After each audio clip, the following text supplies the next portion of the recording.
ईश्वर बाबा की पवित्र धरा पर आए हो ना, तो बाबा से कहना जो तुम्हारे को हमारे लिए अच्छा लगे ना वो तुम दे देना।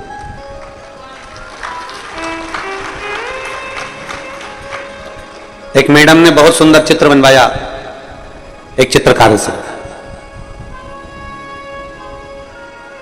बड़ा सुंदर चित्र बनवाया मैडम ने। और मैडम ने चित्र बनवाया और चित्र बनाते ही मैडम ने कहा क्या सुंदर चित्र बनाया है, बहुत सुंदर, आपकी मेहनत ही बताओ, कितने डॉलर देना है आपको, बोलो जल्दी से। अब चित्रकार विचार कर रहा है कि मेरी चित्रकारिता का तो $200 बनता है, पर मैडम तो बड़ी अप टू डेट लग रही है, तो कम से कम $400 तो लेना चाहिए, $400 तो लूंगा।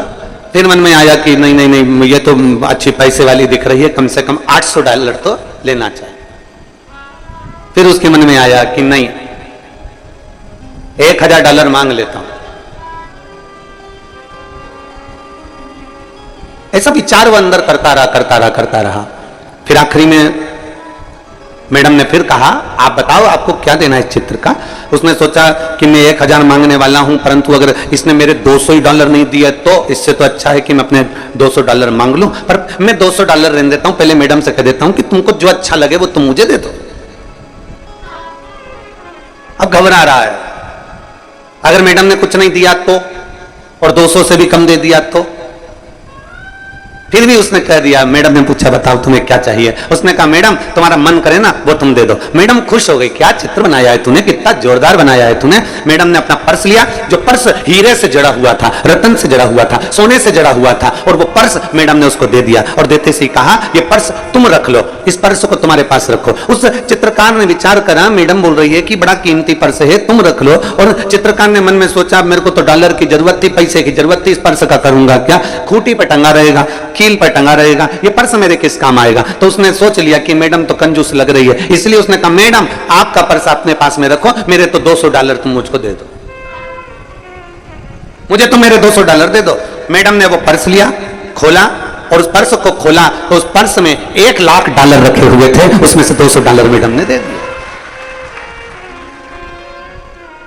अब मैडम कीमती पर्स भी दे रही थी, मैडम $1,00,000 भी दे रही थी, पर मांगा हमने केवल उतना है जितना हमारे को हमारी सोच से, हमारी बुद्धि से, हमारे चित्त से ठीक लगा, हमने उतना मांग लिया। कभी कुबेरेश्वर बाबा की धरा पर आना, कभी बाबा के धाम पर आना, कुबेर भंडारी की इस पवित्र भूमि पर, कंकर शंकर की भूमि पर आना। जब तक तुम्हारा मानव शरीर है, मनुष्य की देह है, चारों धाम कर लेना, 12 ज्योतिर्लिंग कर लेना, सारे तीर्थ होकर जाना, सारी नदी और सरोवर में स्नान कर लेना, और जिंदगी में एक बार कुबेरेश्वर बाबा की धरा पर जरूर आना। बाबा कुबेर भंडारी की भूमि पर एक बार जब आना, हर जगह से जब घूम कर, हर जगह से धक्के खाने के बाद, हर जगह पर होकर आने के बाद जब कुबेर बाबा के भंडारी की इस पवित्र भूमि पर आओ, तो बाबा से अपने लिए कुछ मांगना तो इतना जरूर कहना कि तुझे मेरे लिए जो अच्छा लगता हो बाबा, तू मुझे वो दे देना जो मेरे लिए अच्छा हो और तुझे अच्छा लगता हो सकता है मैं कम मांगू, हो सकता है मैं थोड़ा मांगू, हो सकता है मैं थोड़ा लूं, पर तू कृपालु, तू दयालु, तू करुणा सागर है, तेरे बराबर दुनिया में कोई कृपा करने वाला नहीं होगा। तू मुझे देना, तेरी मर्जी से देना। और फिर निवेदन है, देवता देते हैं पल्ला झाड़ कर, और महादेव देता है छप्पर फाड़ कर। वो देने में कमी नहीं रखता।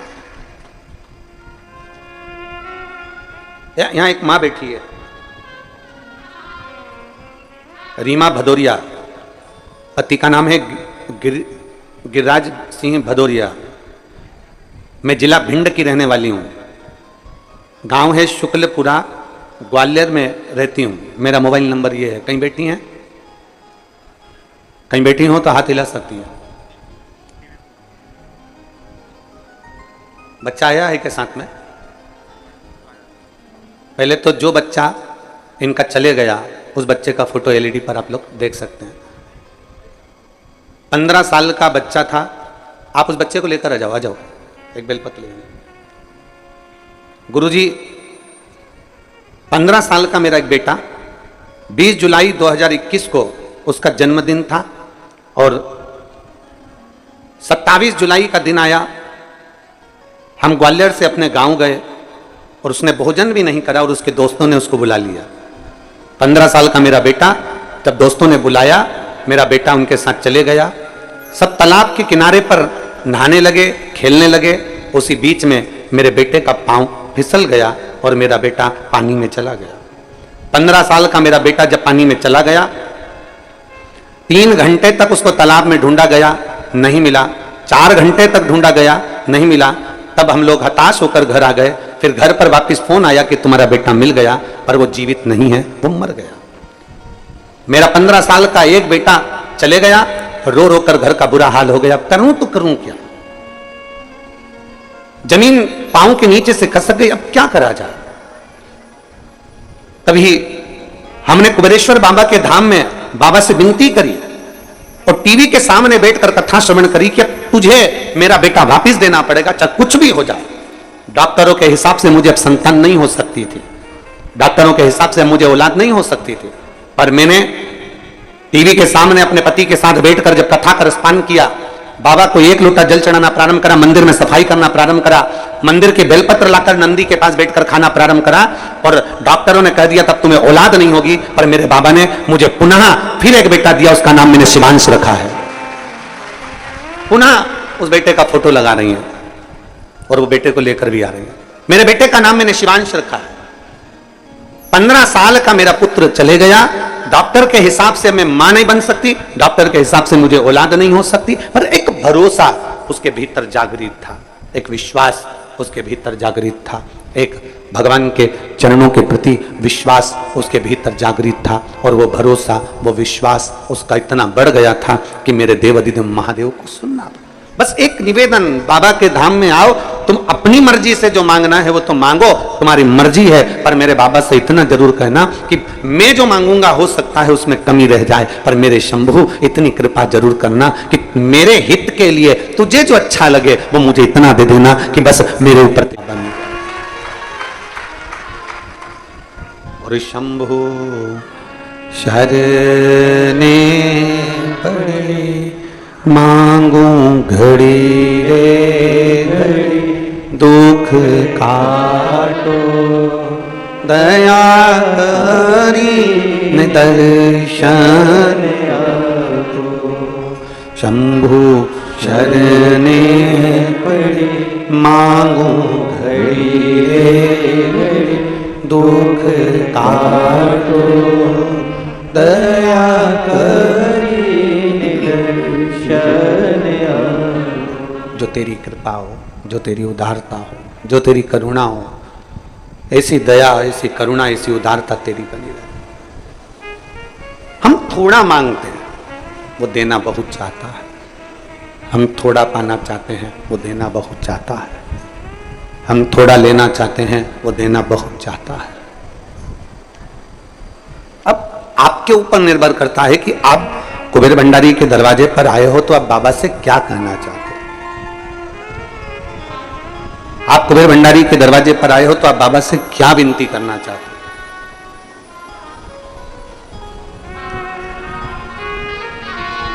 एक दिल से, एक प्रेम से, एक स्नेह से, एक वात्सल्यता से बाबा को पुकारा जाए। शिव महापुराण की कथा कहती है, भगवान शंकर का चरित्र कहता है, गुरु का एक काम है परमात्मा के द्वार तक तुम्हें पहुंचा दे।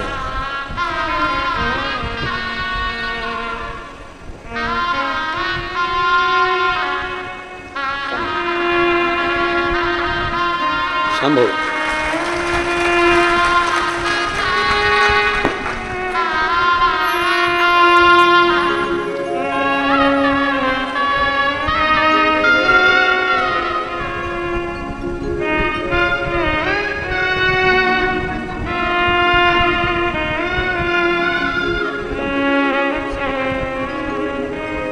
विश्वास हम हमारे शिव के प्रति जागृत करें। चरित्र कह रहा है, सती माता को भगवान शंकर ने समझाया, सती अगर मानव का शरीर मिल गया और मानव का शरीर मिलने के बाद यदि तुम शंकर की भक्ति में रमी हुई हो, शिव की भक्ति अगर तुम कर रही हो, अगर संसार में जन्म लेने वाला मनुष्य मेरे मंदिर तक, मेरे देवालय तक, मेरे शिवालय तक यदि जा रहा है, एक लोटा जल अगर शंकर को समर्पित कर रहा है, शिव भक्ति कर रहा है, पंचाक्षर मंत्र नमः शिवाय, षडाक्षर मंत्र ओम नमः शिवाय, श्री शिवाय नमस्तुभ्यम का स्मरण कर रहा है, तो सती समझ लेना कि उसने सारे जन्म जितने उसके होने थे वो सारे जन्म उसने काट लिए हैं, और ये जन्म उसका मेरे लिए हुआ है और मेरी भक्ति के लिए हुआ।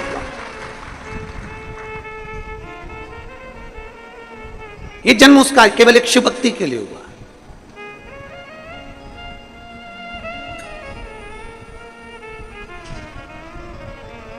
और जो जन्म दिया है भगवान ने, उस जन्म को हम सार्थक क्यों ना करें। एक बड़ा सुंदर संवाद आता है, बड़ा सुंदर चरित्र आता है। दधीचि ऋषि, जिनके माता पिता मां शांति और पिता अथर्वा ऋषि और मां शांति, इनके घर में कोई औलाद नहीं है,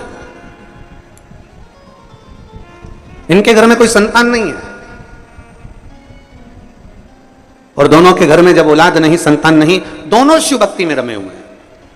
कल हमने कथा में कहा था कि भगवान देवाधिदेव महादेव थोड़ा परीक्षा जरूर लेता है, परीक्षा तो लेगा वो, और उस परीक्षा में आपको बस इतना करना है कि उसके आश्रित हो जाना, आप उसके आश्रित हो जाओ परीक्षा में।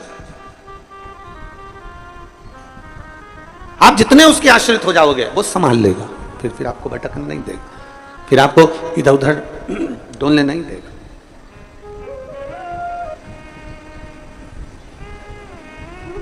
अब दधीचि ऋषि के माता शांति और पिता अथर्वा जी भगवान शिव की अविरल भक्ति को धारण करते हैं, दिन रात शिव नाम का स्मरण करते हैं। ओम नमः शिवाय, ओम नमः शिवाय, ओम नमः शिवाय। षडाक्षर मंत्र का जाप कर रहे हैं अथर्वा ऋषि, और पंचाक्षर मंत्र का जाप कर रही हैं माता शांति। नमः शिवाय, ओम नमः शिवाय। पंचाक्षर मंत्र का जाप कर रही है मां शांति, और पिता अथर्वा बाबा भगवान शिव की भक्ति कर रहे हैं, जब साधना में लगे हुए हैं। आज मां शांति थोड़ी सी संविदा लेकर आई, संविदा मतलब लकड़ी, चूल्हा जलाने के लिए, भोजन बनाने के लिए थोड़ी सी लकड़ी साथ में लेने के लिए गए।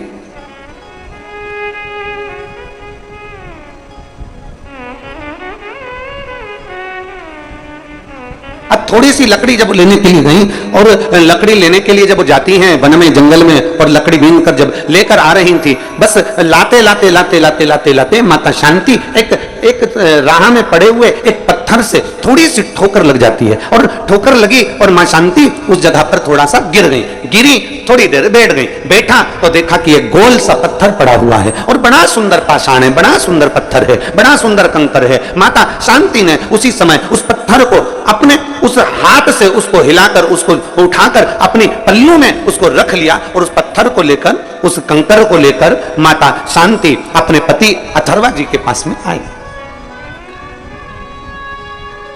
जैसे आप लोग कुबेरेश्वर धाम आते हो, पूजन करते हो, कंकर शंकर की पूजन करे, जल चढ़ाया, शिव की आराधना करी, फिर आप लोग एक कंकर को उठाकर ले गए, उस कंकर का आराधना करी, पूजन करी, पल्लू में बांध कर उसको ले गए। वैसे शांति मां अथर्वा ऋषि की धर्मपत्नी अपने पल्लू में ठोकर लगे हुए उस कंकर को उठाकर, उस एक पाषाण को उठाकर, एक पत्थर को उठाकर, एक स्वरूप को उठाकर रख लेती हैं, और लकड़ी का गट्ठा सिर पर है। मां शांति अपने पति के पास में आश्रम में पहुंच जाती हैं। सुंदर आनंद है, चारों तरफ सुख ही सुख था, चारों तरफ आनंद ही आनंद था। आज जैसे ही अथर्वा बाबा ने पूछा, शांति तुम क्या लेकर आई हो, तुम्हारे पल्लू में क्या है? तुम तो संविदा लेने के लिए गई थी, तुम तो लकड़ी लेने के लिए गई थी, और संविदा लाते लाते तुम ये क्या पल्लू में बांध कर लेकर आ गई? तभी शांति ने बड़े भाव से कह दिया, क्योंकि शिव की आराधना करती थी, शंकर की उपासक थी, शिव आराधना में डूबने वाली थी, शिव भक्ति में डूबने वाली थी, शंकर की आराधना में रमने वाली थी। और जो शंकर की आराधना में रमने वाला होता है, जो शिव भक्ति में रमने वाला होता है, जो शंकर की आराधना करने वाला होता है, जो शिव की उपासना करने वाला होता है, वो जो कंकर मिलता है उस कंकर को उठाकर शंकर को देखने का प्रयास करता है, और उसे कंकर में भी शंकर नजर आने लगता है। उसे कंकर में भी शंकर नजर आने लगता है, उसे कंकर में शंकर दिखने लगता है। क्यों? क्योंकि उसके हृदय में शिव समाया हुआ है। और आप में से कई हैं, आप में से कोई एक दो नहीं, ना जाने कितनी माताएं ऐसी बैठी हैं, ना जाने कितने भाई ऐसे बैठे हैं।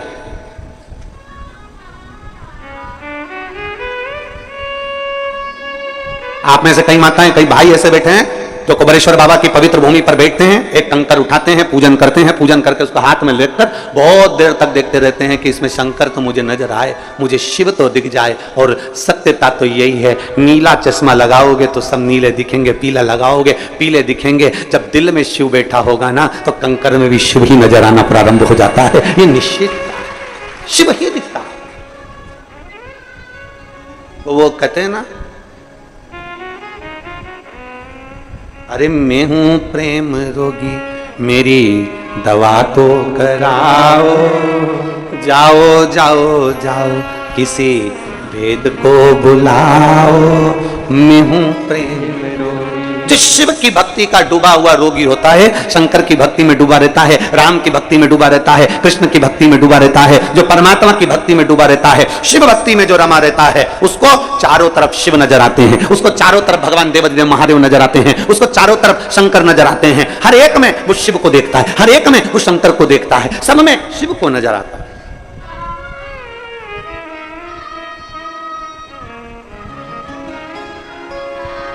हर एक में शंकर। एक दादा हैं, वो उत्तर प्रदेश से, उनकी धर्मपत्नी तो अब नहीं है, पर उत्तर प्रदेश से वो सेवा करने आते हैं, सेवा करने आते हैं उत्तर प्रदेश से, केवल सेवा करने के। और वो भोजन भंडारे में हम उनसे हमेशा कहते हैं, काका क्या हाल चाल? बढ़िया। आ गए? आओ आ गए गुरुजी, सेवा करने के लिए पहुंच गए? हाँ गुरुजी। अब उस सेवा में लगे रहते हैं और उनका एक ही काम, जो भी जिसको भी भोजन देंगे तो चिल्ला कर देते हैं, भोले लो भोजन, भोले खिचड़ी, भोले रोटी, भोले सब्जी, भोले ये लो। उसको मालूम है कि जो कुबेरेश्वर बाबा की धरा पर आता है वो इंसान नहीं होता, वो शंकर का एक स्वरूप होता है, उसमें शिव समाया हुआ, उसमें शिव बसा हुआ।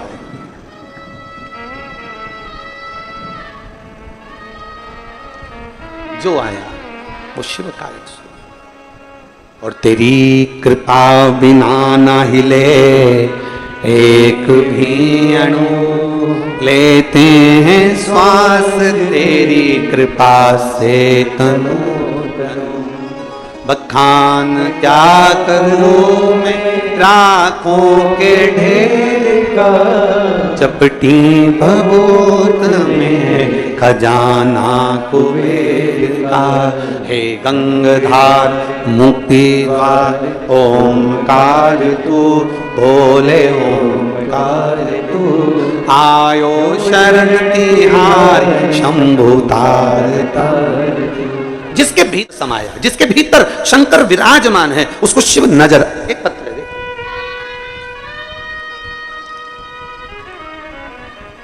मेरा नाम सीमा ठाकुर है, मेरे पति का नाम सुरेंद्र ठाकुर है। मैं कैमोर जिला कटनी मध्य प्रदेश की निवासी हूं। कहीं बैठी हूं जिन्होंने पत्र लिखकर भेजा है, अगर कहीं बैठी हूं तो हाथ हिला सकती हैं, अगर कहीं बैठी हूं तो हाथ हिला सकती हैं और आकर बेलपत्र ले सकती हैं। मेरा नाम सीमा ठाकुर है, मेरे पति का नाम सुरेंद्र ठाकुर है। मैं कैमोर जिला कटनी मध्य प्रदेश की रहने वाली हूं। बाबा, मैं पिछले 2 वर्ष से काफी परेशान थी। मेरे बच्चेदानी में 2 गठाने थी, जो गठाने समय के साथ बढ़ती जा रही थी। 2 वर्षों से दवाइयां खाने के बाद भी वो बढ़ती ही जा रही थी। मेरी गठान नहीं घुल रही थी और मेरे बहन के कहने पर फिर हम डॉक्टर को दिखाए तो डॉक्टर ने कहा कि इसका ऑपरेशन करना पड़ेगा। तब हमने ऑपरेशन का विचार तो कर लिया, पर मेरी बहन बोली कि एक बार अपन सीहोर चलते हैं, आस्था चैनल पर सीहोर वाला महाराज कथा करता है, तुम पहले एक बार पूरी कथा टीवी के सामने आसन लगाकर सुनो और शिवजी को बेलपत्र चढ़ाकर खाओ, फिर अपन सीहोर चलेंगे। मेरी बहन के कहने पर हमने आस्था चैनल पर टीवी के सामने बैठकर कथा सुनी। फिर हम बाबा के धाम आए, यहां से रुद्राक्ष लिया, उस रुद्राक्ष को हमने पानी में डालकर तांबे के कलश में वो पानी शिवजी को चढ़ाना प्रारंभ करा और एक बेलपत्र नंदी के पास बैठकर खाना प्रारंभ करी। बाबा का मैं क्या गुणगान करूं गुरुदेव। दूसरी बार जब मेरी बहन डॉक्टर के पास 1 महीने बाद जांच कराने के लिए लेकर गई तो डॉक्टर ने कह दिया कि तुम्हारी गठाने गल चुकी हैं, अब तुम्हें ऑपरेशन की जरूरत नहीं है। कहीं बैठी हो, आई है, हाथ हिलाओ जरा, आ जाओ, बेलपत्र ले जाना, आ जाओ। मेरा नाम सीमा ठाकुर है, मेरे पति का नाम सुरेंद्र ठाकुर है। मैं कैमोर जिला कटनी मध्य प्रदेश की रहने वाली हूं। शिव तत्व की प्राप्ति, भगवान शंकर की प्राप्ति, भगवान शिव की ओघड़ की प्राप्ति का केंद्र बिंदु है हमारा विश्वास, हमारी भक्ति।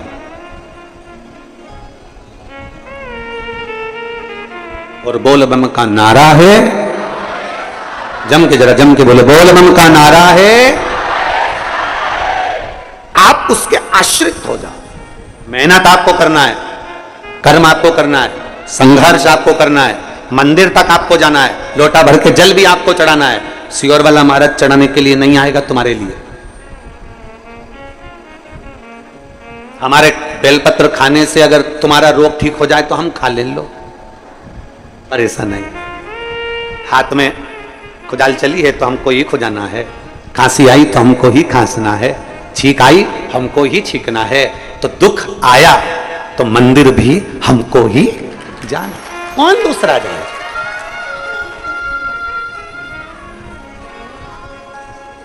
पाप तुम करो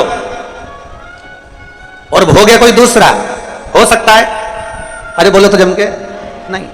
पुण्य तुम करो, लक्ष्मी तुम्हारे पास आए, कोई दूसरे के पास जाएगी क्या? नहीं। हमारे कर्म का भोग हमको भोगना है, हमारे कर्म के अनुसार हमको जीना है।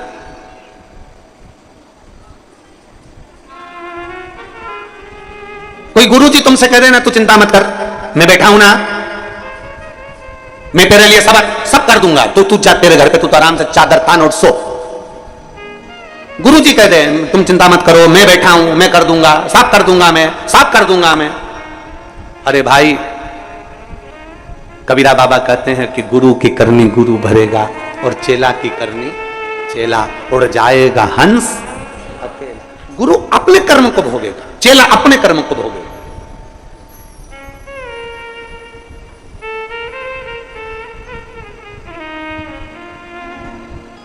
आपके कर्म आपको भोगना है, हमारे कर्म हमको भोगना है। जैसा कर्म करेंगे उसके अनुसार हमें फल प्राप्त होगा। तो फिर हम कैसे कह सकते हैं? दुनिया के लोग भले कोई कह दे तुम्हारे सामने आकर कि तुम्हें चिंता करने की जरूरत नहीं, मैं बैठा हूं सब कर दूंगा, मैं बैठा हूं सब कर दूंगा, नहीं। अगर सच्चा गुरु होगा, असली गुरु होगा, तो वो ये कभी नहीं कहेगा कि मैं कर दूंगा। असली गुरु कहेगा चिंता मत कर, भगवान पर आश्रित हो, अपनी लगन से काम कर, अपनी दुकान रोज खोल, अपनी मेहनत पूरी कर, और शंकर जी के मंदिर में एक लोटा जल रोज चढ़ा, बाबा तुझे भला जरूर करेगा। गुरु नहीं। एक पिछले गुरु पूर्णिमा पर हमने कथा सुनाई थी, आप लोगों के स्मरण में होगा कि एक शिष्य के बहन की शादी आ गई। कथा सुनी थी आप लोगों ने? शिष्य के बहन की शादी आ गई और उसने सोचा गुरुजी का तो इतना बड़ा आश्रम है, गुरुजी के पास इतना करोड़ों का धन है, गुरुजी के पास में इतना वैभव है, तो मेरी बहन की शादी तो गुरुजी कर देंगे। उसने कहा गुरुजी के पास जाकर, गुरुजी मुझे मेरे गांव जाना है। गुरुजी ने कहा जा। गुरुजी मेरी बहन की शादी है। गुरुजी ने कहा बधाई हो। गुरुजी हम बहुत गरीब हैं गुरुजी, हमारे पास में कुछ भी नहीं। गुरुजी कहते हैं सब भगवान बैठा है, सब अच्छा करेगा, क्यों टेंशन लेता है, जा। अब जाने लगा, ये पिछले गुरु पूर्णिमा की कथा है। जाने लगा, गुरुजी ने उससे कहा सुन, तेरी बहन की शादी है, अंदर कोई अनार देकर गया है, एक झोले में अनार रखे हैं, तू ले जा।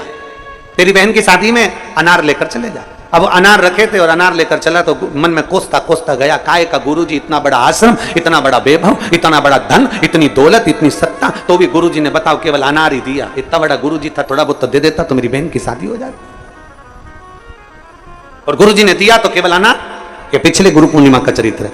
अब वो अनार का झोला लेकर चला, मन से कोसता कोसता चला, गुरुजी को खूब कोसता कोसता चला, काय का गुरुजी, काय का गुरुजी, काय का गुरुजी, काय का गुरुजी करता करता पहुंच गया। रास्ते में जंगल में गया तो जंगल में एक जगह पर बैठा हुआ था, वहीं का राजा बीमार पड़ गया। राजा को दवाई देना थी, दवाई देने के लिए अनार का रस चाहिए था। अनार राजा के भवन में नहीं, महल में नहीं, नगर में नहीं, गांव में नहीं, कहीं अनार नहीं मिला। तब दूत ढूंढते ढूंढते जंगल में पहुंच गए, इसके झोले में अनार मिल गए। इससे कहा हमको अनार चाहिए। उसने कहा नहीं दूंगा, ये मेरे गुरुजी ने मेरी बहन की शादी के लिए दिया है, मैं नहीं दूंगा। उन्होंने उसको पेड़ से बांध दिया और उसके अनार ले जाकर राजा को दे दिए। राजा ने उस अनार के रस में दवाई ली, ठीक हो गया। राजा ने कहा अनार कहां से लाए थे? हम जहां से लाए थे उसको तो हम बांध कर छोड़ कर आए हैं। राजा गया, लाओ उसको पकड़कर मेरे पास में, उसको लेकर आए। पूछा भाई हमने तुम्हारे अनार के रस में दवाई ली है, हमने तुम्हारे अनार के रस में दवाई ग्रहण करी है और हमारा शरीर ठीक हो गया। हम चाहते हैं ये तुम्हारे अनार का क्या शुल्क दे सकते हैं, हम क्या दे तुमको, आज तुमने हमारे प्राण बचा लिए। इतने में वो कहता है महाराज अनार तो मेरी बहन की शादी के लिए मेरे गुरु ने दिए थे। तुम्हारी बहन है? हाँ। उसकी शादी है? हाँ। चिंता मत करो, तुम्हारी बहन की शादी जैसे एक राजा की लड़की की शादी होती है वैसे तुम्हारी बहन की शादी होती है। शिष्य की आंख से आंसू बहने लगे कि गुरु ने तो अनार दिए थे पर मेरी बहन की शादी राजघराने जैसी हो गई। मतलब गुरु तो केवल कह देता है, गुरु तो केवल बोल देता है कि आपको एक लोटा जल मंदिर तक लेकर जाना है, गुरु तो कह देता है कि श्री शिवाय नमस्तुभ्यम जपना है, गुरु तो कह देता है कि एक बेलपत्र का सेवन करना है, गुरु तो कह देता है कि आपको शिव भक्ति को धारण करना है। ये गुरु कह देता है। आगे करना आपको, भजन आपको करना है, कीर्तन आपको करना है, मंत्र जाप आपको करना है, स्मरण आपको करना है।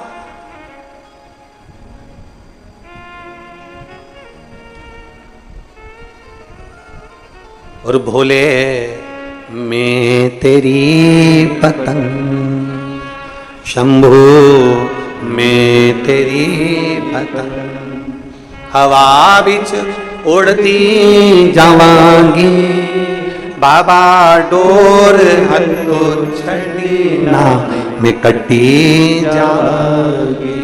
भोले मैं तेरी पतंग, शंभू मैं तेरी पतंग,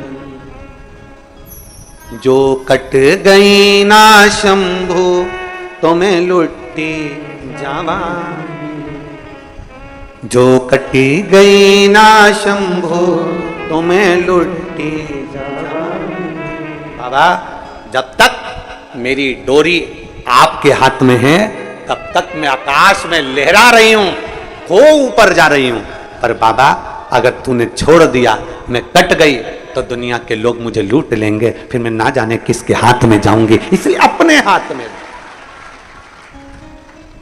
अपने हाथ में, हमें किसी दूसरे के हाथ में नहीं जाना। भजन करो पर भटको नहीं, भजन करो पर भटको नहीं। एक आश्रित होकर भजन करो, एक आश्रित होकर, भटकना नहीं है। शिव के मंदिर जाते हो आप लोग? अरे बोलो तो जम के जाते हो, लोटा भर के जल चढ़ाते हो, घर से ले जाते हो। अब तुम कोई कह दे कि थोड़े दिन शंकर के मंदिर में जल चढ़ाकर देख लिया, फिर विचार करा शंकर जी नहीं सुन रहे तो दूसरे मंदिर में जाकर देख लिया, फिर तीसरे मंदिर में जाकर देख लिया, भटकते भटकते ना जाने कितना समय निकलता चले गया और आपने अपनी मंजिल को छोड़ दिया, आपने अपने लक्ष्य को छोड़ दिया, वो लक्ष्य समाप्त हो गया, फिर कैसे मिले?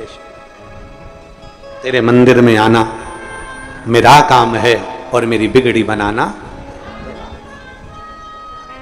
मैं आ तो गया हूं मगर जानता हूं, मैं आ तो गया हूं मगर जानता हूं, तेरे दर पे आने के काबिल नहीं, तेरे दर पे आने के काबिल नहीं, मैं आ तो गया हूं मगर तेरी कृपा से आया, तेरी दया से आया। शांति अथर्व ऋषि कर रहे हैं, शांति क्या लेकर आई हो तुम? तुम्हारे पल्लू में क्या है? तुम्हारे पल्लू में क्या रखा है? क्या लेकर आई हो तुम? अथर्वा बाबा ने पूछा तो शांति ने कह दिया, बाबा अथर्वा ऋषि से कहा, अपने पति से कहा, स्वामी मैं आ रही थी, रास्ते में मुझे ठोकर लगी, ठोकर लगी, एक पत्थर पड़ा था, पत्थर बड़ा सुंदर था, उसमें मुझे शिव नजर आ रहा था, इसलिए मैं उस कंकर को उठाकर यहां लेकर आ गई अपने धाम।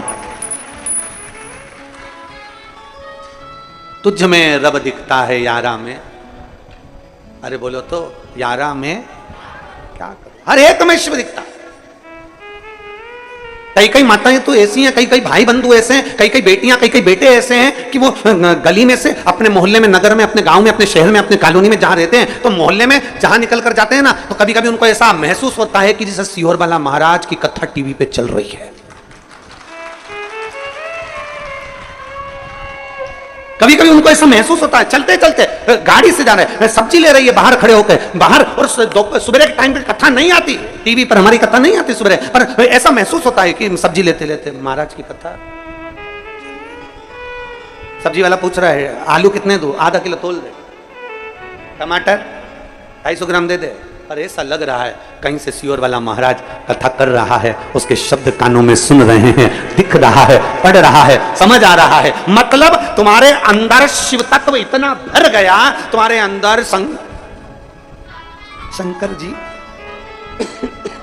तुम्हारे अंदर शिव तत्व इतना समा गया, तुम्हारे अंदर भगवान शंकर की भक्ति इतनी इतनी भरा गई कि खानो नहीं भावे मन, पीनो नहीं भावे रे, दौड़ दौड़ मन सत्संग। और मैं तो प्रभु की दीवानी ऐसी हो गई, और सपनों में आवे, स्वप्न में भी वही दिख रहा, सो रही अपने घर में और सपने में देख रही। स्टेशन पे उतरी हूं, ट्रेन, ऑटो वाला चिल्ला रहा है कुबेरेश्वर धाम, कुबेरेश्वर धाम, कुबेरेश्वर धाम। बैठ गई, पहुंच गई, बाहर रोक दिया, कीचड़ बहुत था, बैग सिर पे धरा, बाजू में टोरे को धरा, छोरी का हाथ पकड़ा और पहुंच गई। अंदर गई, ऑफिस में जाके पूछा रूम मिलेगा, नहीं है, ठीक है। 3 शेड में गई, बेटी को बेटा दिया, स्नान किया, उनके तैयार करा, मैं 3 शेड में बैठी बैठी कंगा कांच निकाल के मैं पार्टी माटी पाट पुरा के, मैं थोड़ी देर मुंह को कर पुरा के और तैयार होके और मांग में सिंदूरा भर के एकदम चटाक पीला और पूरा सिंदूरा भर भुरा के, और फिर नल ढूंढी पानी का मिलेगा, और फिर नल में से पानी भरा, टोरा इधर छोरी को पकड़ाया लोटा, हाथ पकड़ा छोरी का, कुबेर भंडारी के कंकर शंकर बीने, पूजन करी, जल चढ़ाया। सपने में सब देख रही है, इसको सुधी नहीं थी बाजू के, बस जल चढ़ा रही थी। इसको क्या मालूम था कि महेश को चढ़ाना था, बाजू में जो महेश सोया था उस पर चढ़ा दिया है। वो लोटे की जगह बाजू में जो रात को सोते समय पानी का जग रखती थी वही उठा लिया था सपने में, और बाजू में ऐसा लगा शंकर जी सो, पति धड़ाक से उठा।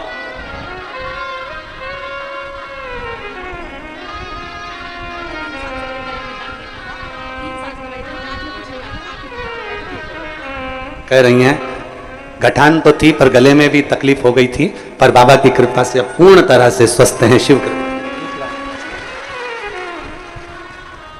पति ने पूछा बावरी हो गई है, पागल हो गई है, मेरे ऊपर जग भर के पानी डाल दिया। पत्नी सॉरी क्षमा करो, मैं समझी मैं सीहोर हूं कुबेरेश्वर धाम पर, मुझे क्या मालूम था कि सपनों में आवे मारा सावरी। मुझे क्या सुध पड़ी।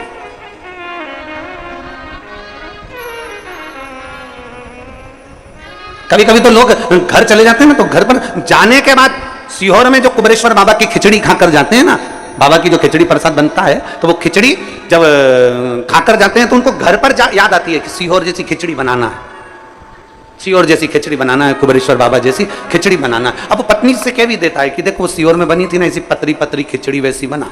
अब पत्नी बनाई तो थी, पर उसको क्या मालूम था खिचड़ी की जगह वो तलब देने वाला झोलिया बन गया था। अब करे क्या, अविरल भक्ति है शिव। और एक विश्वास, एक भरोसा, एक दृढ़ता शिव के प्रति जब जागृत हो जाए तो शिव तत्व मिलता जरूर है हमें। हमारे एक आटे की बोनी में आटा भरते जाओ भरते जाओ भरते जाओ, दबा दबा के भर दिया, भरते गए भरते गए भरते गए, आखिरी में आटा डुलना प्रारंभ हो गया, क्योंकि उसमें भरा ज्यादा गया। तुम्हारे अंदर भी शिव तत्व इतना भरा गया कि तुम्हें कंकर में भी शंकर नजर आ रहा है, तुम्हें बेलपत्री में भी शिव नजर आ रहा है, तुम्हें दुर्वा में भी शंकर नजर आ रहा है, तुम्हें एक धतूरे के अंदर भी शिव नजर आ रहा है, तुम्हें हर एक चीज में शंकर नजर आ रहा है, क्योंकि तुम्हारे भीतर शिव तत्व इतना समा चुका है, तुम्हारे भीतर शिव तत्व इतना रम चुका है, इतना शिव तत्व तुम्हारे भीतर समा है।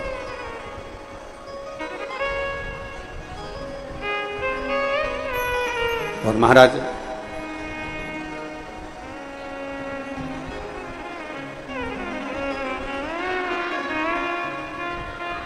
तत्व कह रहा है, एक विश्वास के साथ शिव को भजा जाए, एक भरोसे के साथ भगवान देवाधिदेव महादेव को भजा जाए,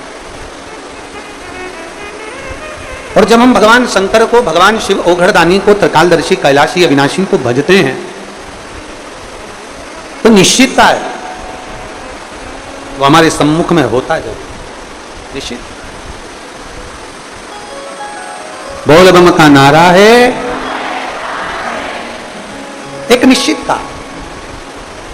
एक निवेदन आप सभी से, जो आसपास बैठे हुए हैं, पानी अगर लग रहा हो तो ये इधर जो पंडाल लगा है उस पंडाल में थोड़ी जगह है तो उसमें आप लोग जाकर बैठ सकते हैं, कोई गीले ना हो।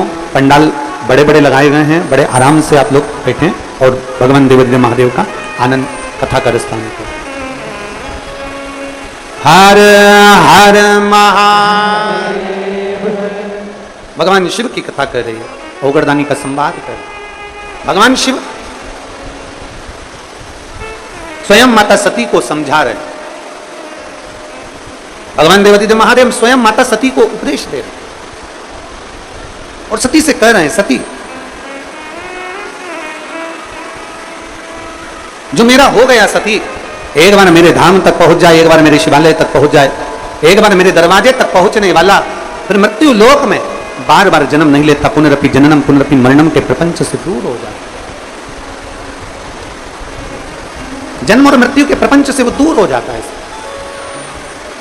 बस केवल एक भरोसे के साथ, एक विश्वास के साथ भगवान शंकर की विरल भक्ति को धारण करें। शिव महापुराण की कथा कहती है, भगवान शंकर का संवाद कहता है कि कई बार ऐसी स्थिति आ जाती है कि जब हम भगवत भजन करते जाएं, भगवत नाम लेते जाएं, तो ऐसा भी समय आता है कि जीव को लगता है कि भगवान हमारी नहीं सुन रहा। पर शिव महापुराण की कथा कहती है कि जब हम एकाग्र चित्त से, एक आस लगाकर, एक विश्वास के साथ, एक भरोसे के साथ, एक दृढ़ता के साथ जब भगवान की रस तत्व को धारण करते हैं, भगवान शिव को हम आराधना करते हैं, तो शिव से स्वीकार जरूर। और मैंने तेरे ही भरोसे बाबा, तेरे ही भरोसे हवा बिच उड़ती जवानी बाबा, डोल चढ़ी में कटी भोले मैं तेरी शंभो मैं तेरी। शिव कथा कर रही है। मां शांति की गोद में, मां शांति के पल्लू में एक कंकर पड़ा हुआ है। मां शांति की गोद में, पल्लू में एक पाषाण, एक पत्थर पड़ा हुआ है। पूछा, अथर्व ऋषि ने पूछा कि ये क्या है तुम्हारी गोद में, क्या लेकर आए हो तुम? ये तुम्हारी गोद में है क्या, क्या लेकर आए हो तुम, क्या लाए हो? मां उसी समय पर कहती है, स्वामी ये मेरी गोद में जो पाषाण है, मेरी गोद में जो पत्थर है, जो कंकर है, मैं आ रही थी और आते आते मेरे सिर पर लकड़ी का गट्ठा रखा हुआ था, क्योंकि संविदा लेने के लिए मैं गई थी। संविदा लेने के लिए गई थी और आते आते बीच में मुझे ठोकर लग गई।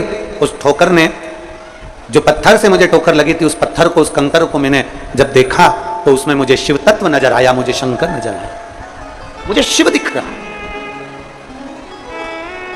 और खानो नहीं भावे मने, पीनो नहीं भावे रे, और दौड़ दौड़ मन सत्संग जावे। मुझे सूझा नहीं, उस कंकर में, उस पत्थर में मुझे भगवान शंकर का प्रतिबिंब नजर आ रहा था, शिव दिख रहे थे मुझे, शंकर नजर आ रहे थे मुझे। उस कंकर में, उस पत्थर में, उस पाषाण में मुझे शंकर का दर्शन हो रहा था। इसलिए मैं इस पाषाण को, इस कंकर को, इस पत्थर को मैं लेकर आ गया, इसलिए मैं इसको लेकर आया। मैं इस पाषाण को लेकर आ गई हूं। अथर्वा बाबा ने कहा, जरा दिखाओ कहां है वो पाषाण, जरा दिखाइए, वो कंकर कहां है, वो पत्थर कहां है, जरा दिखाओ हमको।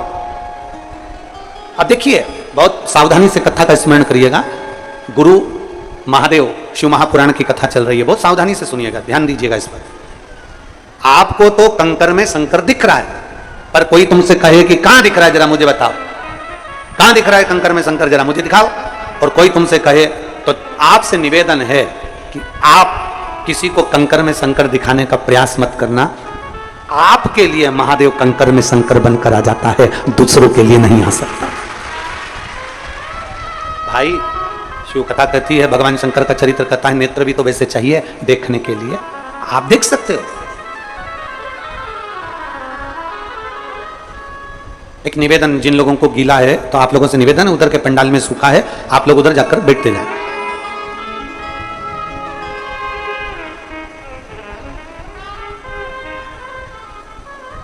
एक कंकर में शंकर आपको दिख रहा है, सबको नहीं दिख सकता।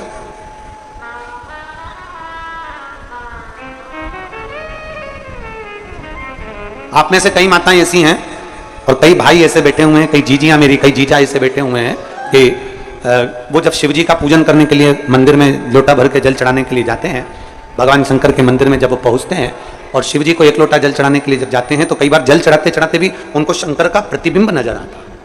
बोलो सही है कि गलत? कई बार उनको शंकर का प्रतिबिंब नजर आता। क्यों? क्योंकि उनके हृदय में शिव बसा हुआ है, उनके हृदय में शंकर बसा हुआ है, दूसरे को नहीं दिख रहा, दूसरे को नजर नहीं आ रहा। और आप दूसरे को दिखाओ भी मत। बहुत बहुत ध्यान देने वाला विषय है। तिजोरी का धन,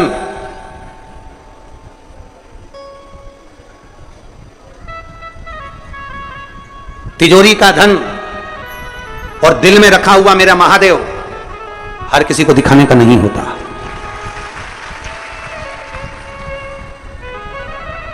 तिजोरी का धन हर किसी को दिखाने का नहीं होता, दिल में बैठा हुआ महादेव हर किसी को दिखाने का नहीं होता। कई लोग हमसे भी प्रश्न करते हैं, कई लोग हमारे पास भी आते हैं, हमसे भी करते हैं, कई प्रश्न उनके हमारे भी सम्मुख में लाकर कह देते हैं।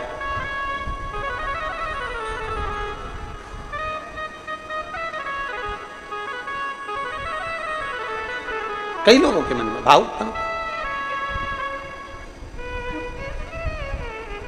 तिजोरी का धन भी नहीं दिखाया जाता और अपने दिल में बसा हुआ जम के बोलो महादेव भी नहीं दिखाया जाता, वो भी नहीं दिखा सकता। ये अपने अपने भाव हैं, अपने अपने मन का भाव होता है। आधी रात को अगर कुत्ता रोए तुम्हारे घर के बाहर, आधी रात को कुत्ता रो रहा है तुम्हारे घर के बाहर रोड पर, तो लोग क्या कहते हैं? अब सकून हो रहा है। बोलो बोलो सही है कि गलत?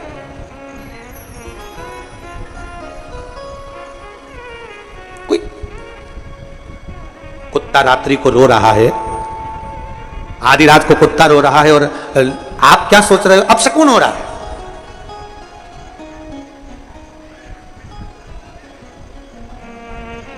पर शिव महापुराण की कथा कहती है मेरे शंकर जी का एक नाम पशुपति नाथ है। जितना अधिकार शंकर जी पर तुम्हारा है उतना अधिकार एक पशु का भी शंकर जी पर उतना की उतना है। जितना अधिकार तुम्हारा है उतना अधिकार मेरे पशु पक्षी जीव जलचर थलचर वायुचर जितने भी पशु पक्षी हैं सबका अधिकार उतना की उतना है। आपको लग रहा है कि कुत्ता रात को रो रहा है तो ऐसा लग रहा है कि कुत्ता रो रहा है अपशगुन हो रहा है, पर शिव पुराण कहती है ऐसा नहीं कि हर कुत्ता रो रहा है तो अपशगुन हो। कोई कोई कुत्ता रात को इसलिए भी रो सकता है कि भूखा हो सकता है, रात को इसलिए भी रो सकता है कि उसको ठंड लग रही हो, रात को इसलिए भी रो सकता है कि पानी में गीला हो रहा होगा, रात को इसलिए भी रो सकता है कि कोई गाड़ी वाला उसको चोट पहुंचा कर चले गया होगा। हर एक कुत्ता रो रहा है, आधी रात को रो रहा है और तुम भ्रम में जिंदगी जी रहे हो और तुम्हें लग रहा है कि अपशगुन हो रहा है।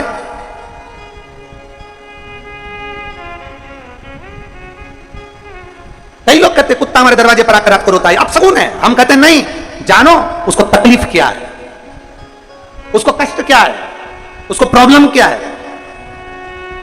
एक बार झांक कर तो देखो घर के बाहर, कहीं उसे ठंड लग रही होगी, कहीं उसको भूख लग रही होगी, कहीं उसको कुछ कष्ट हो रहा होगा इसलिए उसको रो रहा। पर हमने तो केवल एक भ्रम की जिंदगी में पेश कर रखा है। कोई ने अगर भ्रम पैदा कर दिया कि रात को कुत्ता रोए तो समझ लो कि अपशगुन होता है। काहे का अपशगुन? रात को कुत्ता रोए तो भगवान का नाम लेकर, महादेव का नाम लेकर, शंकर का नाम लेकर, श्री शिवाय नमस्तुभ्यम बोलकर एक बार उस जीव की मनोदशा को भी जानने का प्रयास करो कि उसको दुख क्या हो रहा है। कहीं भूखा तो नहीं है, दो रोटी के लिए तरस तो नहीं रहा, हो सकता है इससे कोई हमारा पुराना संबंध होगा इसलिए हमारे दरवाजे पर आकर रो रहा है। क्योंकि अपनों के गले लगकर ही तो रोया जाता है, किसी पराये की छाती पर क्यों कोई रोएगा? उसको पशुपति नाथ कहते हैं।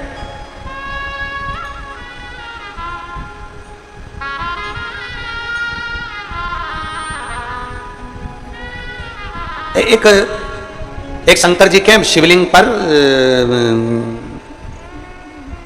श्वान आ गया, कुत्ता आ गया। एक शंकर जी के शिवलिंग के पास में चीटा चीटी आ गए, झिंगुर आ गया, कोई जीव आ गया। किसी ने वीडियो वायरल कर दिया कि देखो तुम्हारे धर्म के देवताओं के पास में कुत्ते आकर यहां पर बैठे हुए हैं, कुत्ते आए हैं, जीव आए हैं, जानवर आए हैं, पशु आए हैं। अरे भाई, तुमने अभी सनातन धर्म को देखा क्या है? सनातन धर्म इसी को कहते हैं जो एक पशु और पक्षी को भी गले लगा लेता है, वो सनातन धर्म का देवता कहलाता है। तुमने सनातन धर्म को देखा क्या है? तुम सनातन धर्म को पहचानते कहां हो? सनातन धर्म तो वो धर्म है जिसमें हाथी की भी पूजन होती है महालक्ष्मी के दिन। सनातन धर्म तो वो धर्म है जहां कौवे को भी पूज्य माना जाता है और रोटी दी जाती है श्राद्धों के दिन।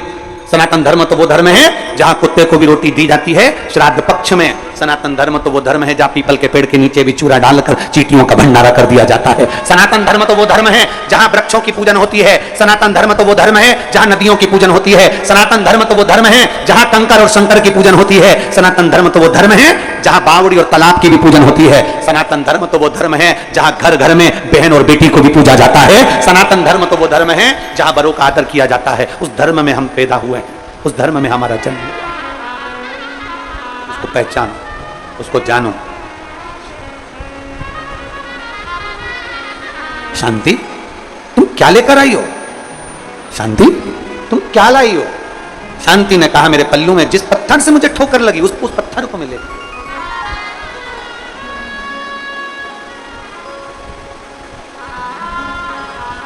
ए भाई, शिव महापुराण की कथा कहती है,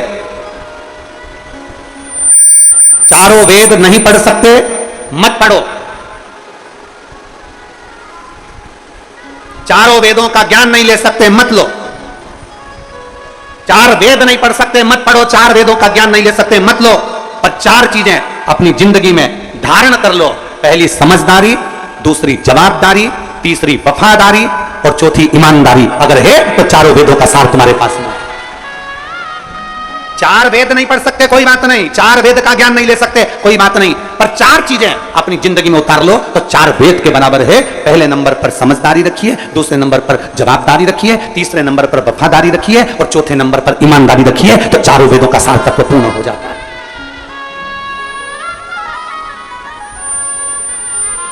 हम जिम्मेदारी नहीं रखते, हम समझदारी नहीं रखते।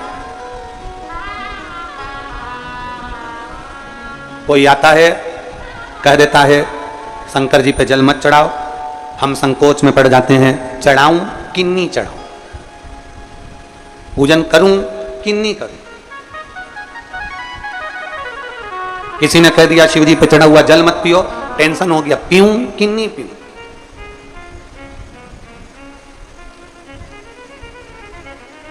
ए भाई, मेरी जीजियों, मेरे जीजाओं, मेरी बेटियों, बेटाओं, मेरी माताओं, मेरे भाई, जितने आस्था चैनल के माध्यम से इस गुरु पूर्णिमा महोत्सव की कथा को, गुरु महादेव कथा को सुन रहे हैं, उनसे निवेदन है, आपके दिल में अगर शिव आकर बैठ गया है तो फिर किसी की नहीं सुनना, अपने दिल की सुनो और जो मन में अच्छा लगे वैसा करना। दिल की सुनो। किसी के कहने पर कब तक चलोगे? अपना टीवी का रिमोट अपने हाथ में रखो, दूसरे के हाथ में दोगे तो वो क्रिकेट ही खेलेगा, दूसरे के हाथ में दोगे तो वो नाटक ही देखेगा, दूसरे के हाथ में अपना टीवी का रिमोट दोगे तो वो कार्टून ही पेश करेगा। अपना रिमोट, अपनी टीवी का अपने हाथ में रखो, उसी तरह अपने दिल को, अपने मन को और अपने शिव को अपने हाथ में रखो, अपनी भक्ति को अपने हाथ में रखो, दूसरे के हाथ में मत जानो। दूसरा कहेगा ऐसा मत करो, जल मत चढ़ाओ, आप नहीं चढ़ाओगे। दूसरा कहेगा ऐसा मत करो, मतलब तुम्हारा रिमोट दूसरे के हाथ में, वो जैसा कहता है तुम वैसा करते हो।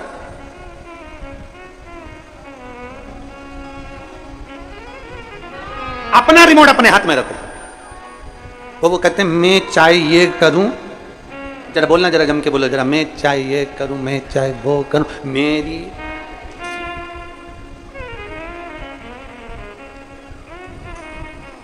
अभी अभी वो हम सुन रहे थे जब अंदर कक्ष में थे तो कुछ माताएं बाहर बैठ के बात कर रही थी। एक बोली कि शंकर जी को बेलपत्री चढ़ाना तो दूध पीछे की तोड़ के फिर चढ़ाना। दूसरी बोली मैं तो ऐसी चढ़ा दूंगी। तीसरी बोली नी ऐसी नहीं चढ़ाना। चौथी बोली ऐसी चढ़ाना। पांचवी बोली ऐसी चढ़ाना। सब बैठ के बात कर रही थी। फिर धीरे धीरे उन्होंने भजन गाना चालू कर दिया। हमारा निवेदन है, तुम्हारा दिल कर जाए ना शंकर को वैसे रिझाना, तुम्हारा दिल कर जाए कि शिव को कैसे रिझाना वैसे तुम रिझाओ, दिखावे से नहीं।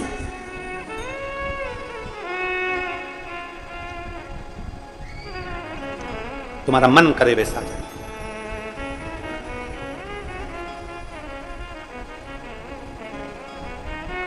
महाराज कहा, अथर्वा ऋषि ने कहा कि जरा मुझे उस कंकर का दर्शन करा दीजिए। अथर्वा ऋषि कह रहे हैं मुझे उस कंकर का दर्शन करा दो। धर्मपत्नी शांति ने वो कंकर निकाल कर दिया।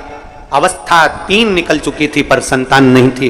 अथर्वा बाबा ने वो कंकर जो देखा समझ गए ये कंकर नहीं है, ये ठोकर लगा हुआ कंकर नहीं है।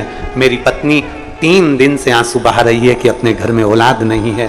शंकर की रोज झाड़ू पोछा करती, रोज पूजन करती, आज इसकी पल्लू में ये कंकर नहीं आया है। स्वयं शंकर ने औलाद का सुख प्रदान करने का वर दे दिया है। कंकर नहीं है। कुबेरेश्वर धाम का एक भी कंकर कंकर नहीं है। कुबेरेश्वर धाम का एक एक कंकर शंकर है। उसको लेकर जाओ। जब आप पूजन करते हो, आराधना करते हो, उसकी 15 दिन तक भी आराधना करी है तो 15 दिन में उसको, उसके कंकर में आपको शंकर का एक दिन प्रतिबिंब का दर्शन जरूर होगा। वो कंकर नहीं है, वो शंकर है। एक पत्र है, देखो।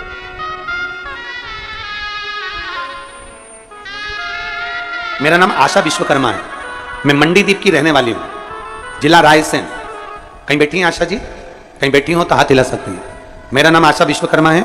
मैं मंडीदीप की रहने वाली हूं, जिला रायसेन की। कहीं बैठी हो? आप ही हैं? हाथ हिला दो। आ जाओ, बेलपत्र लेकर चले जाना। आ जाओ। मेरा नाम आशा विश्वकर्मा है। मैं मंडीदीप की रहने वाली हूं, जिला रायसेन की। एक लोटे जल का मैं क्या वर्णन करूं गुरुदेव। मेरे बड़े बेटे विजय विश्वकर्मा को कैंसर हो गया था। उसको एम्स में इलाज चल रहा था। एम्स में इलाज चलते चलते कैंसर का पर उसको आराम नहीं मिल रहा था।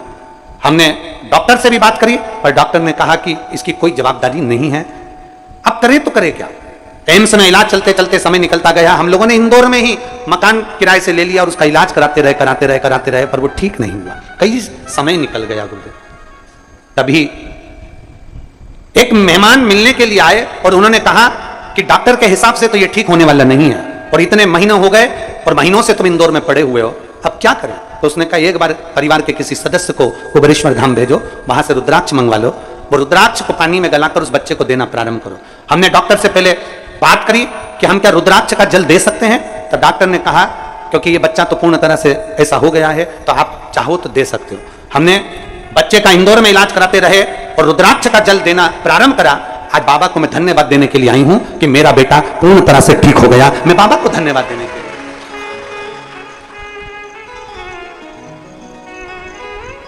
गुरुदेव, हमारे पास में इतना पैसा नहीं था पर मेरे कुबेर भंडारी ने ऐसी कृपा कर दी गुरुदेव कि हमारा जो कैंसर का इलाज चल रहा था अब बाबा की कृपा से वो बंद हो गया, क्योंकि इतना धन हमारे पास नहीं था और बाबा ने हमको संभाल लिया। आज मैं बाबा को दंडवत करने के लिए और एक बेलपत्र बाबा की लेने के लिए यहां पहुंची हूं। प्रणाम करती हूं। ये शिव तत्व है, ये ओघड़ी शंभु है। एक विश्वास, एक भरोसा। पत्र में लिखा, डॉक्टर ने तो इसको कही दिया था कि ये मुश्किल है। हम क्या बोले उस बच्चे के लिए। उन्होंने लिख दिया था, कह दिया था कि इसको तो ले जा। गया। और मैंने तेरे ही भरोसे बाबा, तेरे ही भरोसे हवा बिच उड़ती जावांगी बाबा, डोर हटो छड़ी ना मैं कटी जाऊंगी भोले मैं तेरी बदल। एक विश्वास, एक भरोसा, एक दृढ़ता। डॉक्टर कह दिए, इलाज चलता रहा, इंदौर में लगे रहे, पर शिव भक्ति इसी को कहते हैं, शंकर की उदारता इसी को कहते हैं, शंकर की कृपा इसी को कहते हैं। ठीक, उसका विश्वास जागृत करिए, शंकर के प्रति एक लोटा जल चढ़ाना प्रारंभ करिए और शिव पर पूर्ण भरोसा करिए। किसी दूसरे पर नहीं, इंसान पर नहीं, मनुष्य पर नहीं, भरोसा महादेव पर करिए। फिर कहेंगे ईश्वर से संबंध जोड़ो, इंसान से नहीं। इंसान तो आज है, कल चला जाएगा, पर ईश्वर तो ईश्वर है, वो अजर और अमर है, वो जिंदगी भर रहता है। एक पत्र और है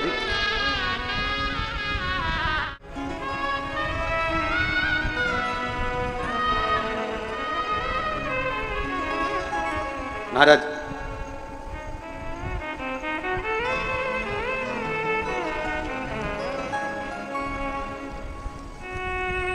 मैं रेखा देवी शर्मा अजमेर से आई हूं। कहीं बैठी हैं रेखा देवी? अजमेर से। रेखा देवी शर्मा अजमेर से कहीं बैठी हैं? हाँ ठीक है, दिख गई। आ जाओ, एक बेलपत्र लेकर चले जाना। मेरा बेटा सरकारी जॉब के लिए अप्लाई करता रहा, पर उसका कहीं जॉब नहीं लगा। मैं हमेशा अपने बच्चे से कहती थी, देख मेहनत कर, संघर्ष कर, बाबा सुनेगा जरूर। बच्चा कहता है मां, पर मुझे तो नौकरी करना है, तो फोर्स में करना है, आर्मी में करना है, पर मेरा जॉब नहीं लग सकता क्योंकि मैं इतना मेहनत नहीं कर सकता। मैंने अपने बच्चे से कहा तू मेहनत तो कर। वो सीओर वाला महाराज कहता है कि एक लोटा जल चढ़ाने से सभी समस्या का हल होता है, तू मंदिर जाना प्रारंभ कर। मेरे बेटे ने इतनी मेहनत करी गुरुदेव। पहले तो शिव को मानता नहीं था, फिर बाबा को मानना प्रारंभ करा, पशुपतिनाथ का व्रत किया, और बाबा की कृपा से एक बार व्रत किया नहीं हुआ, 2 बार व्रत किया नहीं हुआ, 3 बार मेरे बेटे ने व्रत किया। तब बाबा की कृपा से आज मेरा बेटा इंडियन आर्मी में सिलेक्ट हो गया। मैं बाबा को यहां धन्यवाद देने के लिए आई। एक विश्वास, एक भरोसा, एक दृढ़ता और एक हमारे भीतर की भक्ति, हमारे भीतर का बल आपको मंजिल तक पहुंचा देगा।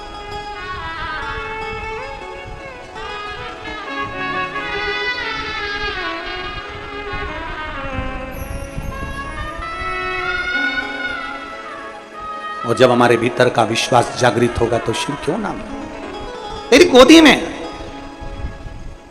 तेरी गोदी में ये जो पाषाण है ना, ये मैं समझ गया हूं, मैं जान गया। अथर्व ऋषि करे मैं पहचान गया, मैं जान गया कि शिव शिव है। गोदी में कंकर नहीं, स्वयं शंकर आया। मैं जान गया, मैं पहचान गया। बड़ी कृपा करता है दातार, बहुत बहुत करुणा करने वाला शिव इतनी कृपा करता है। किसी ना किसी रूप में आता है, दर्शन देता है, चले जाता है, कब आता है कब जाता है किसी को समझ नहीं आ पाता है। कब आया, कब गया, कब पहुंचा, किसको मालूम। किसी को ना बताओ कि आपने शिव को देखा है, दुनिया नहीं समझ सकती, आपको बिल्कुल नहीं समझेगी। लोग आपको पागल समझने लगते हैं। ये तो पगला गई है सीओर वाले महाराज की कथा सुन सुन, ये तो पागल हो गई है, बावरी हो गई है, कमली हो गई है, इसमें अक्ल नहीं है, ये दिन भर ऐसे ही लगी रहती है। उसको नहीं बता सकते कि मैंने क्या पाया, क्या पाया मैंने। महाराज अथर्व बाबा ने कहा कि अब ये कंकर मिला है, इसी की पूजन कर। अथर्व बाबा के कहने से शिवलिंग जैसी आकृति प्रकट हुई और भगवान शंकर की पूजन में अथर्व बाबा और उनकी धर्मपत्नी शांति लग गए। भगवान गौरी शंकर दोनों प्रसन्न भाव में सामने प्रकट हो गए, दोनों प्रकट हो गए, मेरे शिव और पार्वती दोनों सम्मुख में। कहा जो अथर्व बाबा ने देखा, प्रभु आप मां के साथ, शांति नेत्र बंद कर बैठी थी। आज मेरे गौरी शंकर, आज मेरे शिव शंकर मेरे सामने आए। शंकर जी ने कहा कि मांगो, तुमको क्या चाहिए, क्या चाहिए, क्या दें हम आपको, मांग लो आज। और जब शिव कहे कि मांग लो, तब बहुत विचार करना और बाबा के ऊपर छोड़ देना। क्या मांगू? तूने मनुष्य का शरीर दे दिया, तेरे मंदिर तक एक लोटा जल चढ़ाने के लिए रोज बुला लेता है, रोज तेरा दर्शन करा लेता है, इससे बढ़कर दुनिया में और क्या चाहिए। तू मेरा हो जा, बस इतना ही चाहिए, तू मेरा।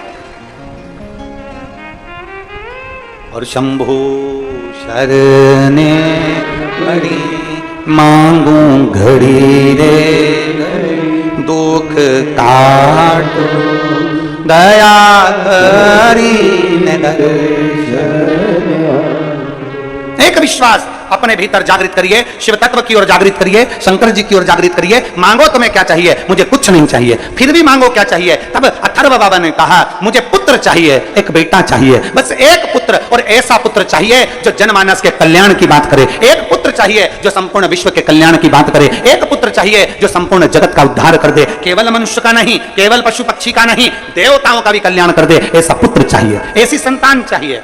भगवान शंकर ने वर दे दिया, अथर्वा तुम्हारे घर में एक पुत्र का जन्म होगा, तुम चिंता ना करो। तब माँ ने पूछ लिया शांति से, तुझे क्या चाहिए? शांति कहती है बस इतनी कृपा कर दो, मेरे घर में एक लक्ष्मी जैसी बेटी का जन्म हो जाए जो संपूर्ण विश्व का कल्याण करे।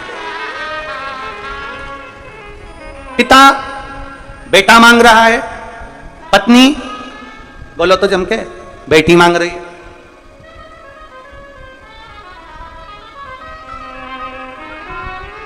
पार्वती जी ने कह दिया मैं तुम्हें वर देती हूं, तुम्हें वर प्रदान करती हूं।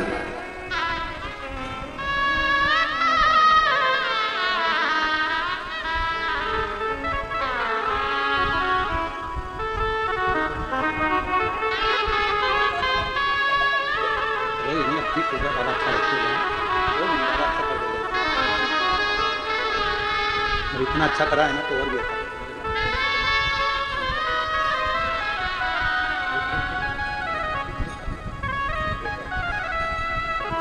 रोइए नहीं, खुश होकर जाता बाबा करेगा अच्छा, खुश होकर जाए बाबा अच्छा कर दिया ना, और अच्छा कर दिया।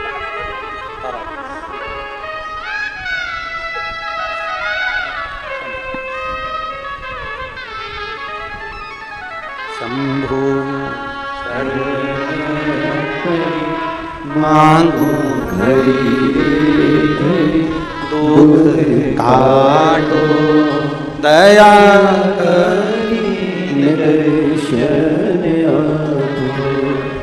दया करी दर्शन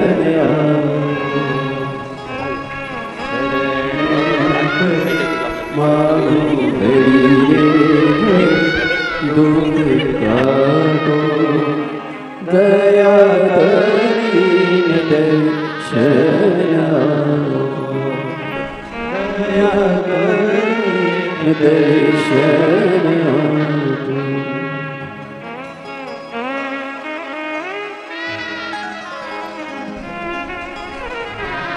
शिव तत्व हो, शंभु हो। कह रही हैं हमारे घर में गैस की टंकी में आग लग गई थी, पूरा मकान जल गया था, सब सो रहे थे। एक शंकर का कंकर शिवलिंग मंदिर और एक घर का सदस्य, किसी को भी आग नहीं लगी, बाकी का सब जल गया, बच गया। ये भरोसा, ये विश्वास, ये दृढ़ता आप लोगों की है, इसमें सियोर वाले महाराज का कुछ भी नहीं है, हमको आता भी कुछ भी नहीं है, हमें कुछ नहीं आता। केवल इतना जरूर है कि भगवान का भजन आप भी कर लें और हम भी कर लें, शिव कथा आप भी सुन लें और हम भी सुन लें, इससे ज्यादा कुछ नहीं आता। आपको केवल शंकर के दरवाजे तक भेजने की जवाबदारी, कहीं शंकर भगवान ने कोई कृपा कर कर हमें सीहोर में जन्म दे दिया होगा और आप लोगों को शंकर के शिवालय तक भेजने की जवाबदारी दे दी। हम जानते हैं हमें कुछ नहीं आता, केवल एक ही चीज आती है कि तुम शंकर के मंदिर तक जाओ, शिव के द्वार जाओ, शंकर के द्वार जाओ, शिवालय जाओ, शंकर की चौखट पर जाओ, इससे ज्यादा कुछ नहीं आता।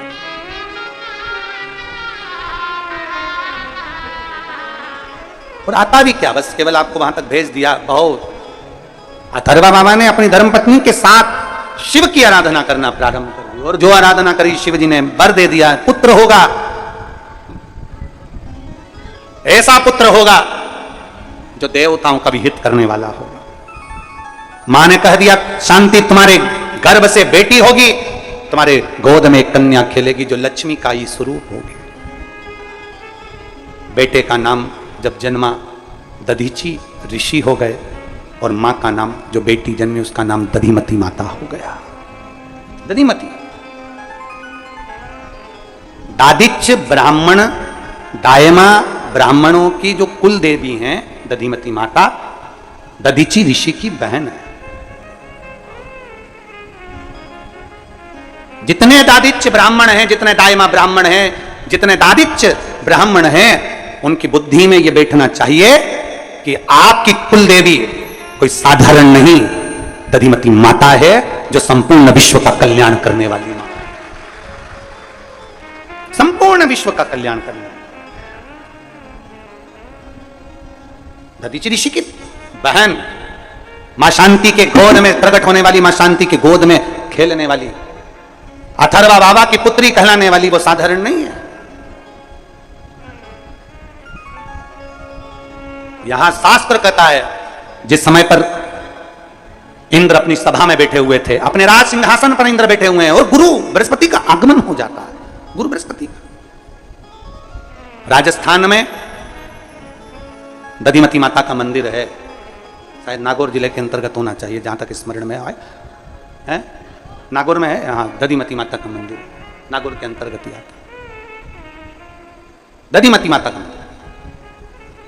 और मैं राजस्थान के एक एक मारवाड़ी को, राजस्थान के एक एक व्यक्ति को कहना चाहूंगा, कभी जिंदगी में समय मिले आप राजस्थान की धरा पर जाएं तो एक बार दधिमती माता का दर्शन जरूर कर आना, जिसके दरवाजे से स्वयं दधीची ऋषि भी पूछने के लिए जाते थे कि बहन मुझे बता कि ये संपूर्ण ब्रह्मांड के कल्याण के लिए देवता आए हैं, तो मैं इनके लिए कुछ दूं कि ना। वो दधिमती माता स्वयं लक्ष्मी का प्रतिबिंब है।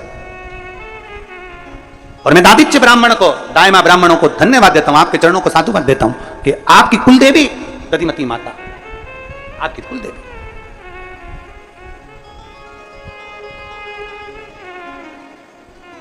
भारत की भूमि का पहला मंदिर है जिसकी शिखर पर पत्थर पर अंकित पूरी रामचरितमानस है।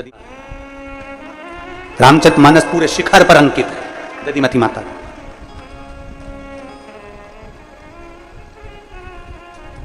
शिव तत्व की प्राप्ति है, शंभु की प्राप्ति। और इसीलिए ऐसा लगता है कि दधिमती माता की कृपा जो होती है ना, दायमा समाज, दायमा जो होते हैं और जो दादिच्य ब्राह्मण होते हैं, ये सहजता का इसलिए प्रतिबिंब होते हैं। ये कभी आपको विवाद करते हुए, झगड़ा करते हुए, व्यर्थ की बातें करते हुए कभी भी दादिच्य ब्राह्मण आदि दिखेगा ही नहीं। उनके भीतर भगवान शंकर की अविरल भक्ति है। मां दधिमती माता की कृपा है, मां उनकी दया है दधिमती माता की।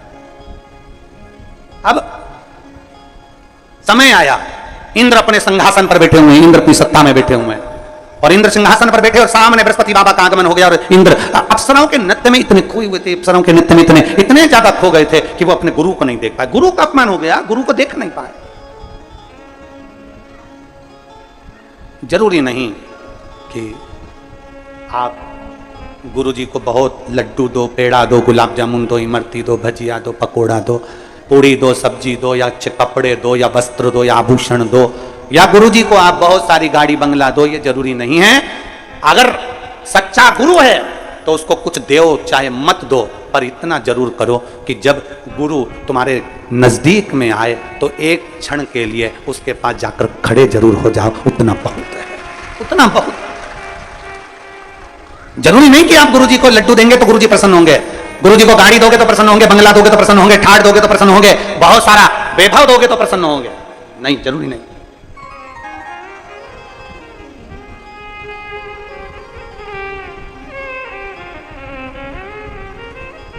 बहुत आज के समय में बहुत सारा दुनिया के लोगों ने आडंबर करना प्रारंभ कर दिया, बहुत सारा आडंबर। गुरु जी को बुलाना है, नया मकान बनाओ। गुरु जी को बुलाना है, नई गाड़ी लाओ। गुरु जी को बुलाना है, नया ये सामान लाओ। ना ना ना ना, गुरु जी को बुलाने के लिए नए मकान, नई गाड़ी की जरूरत नहीं है।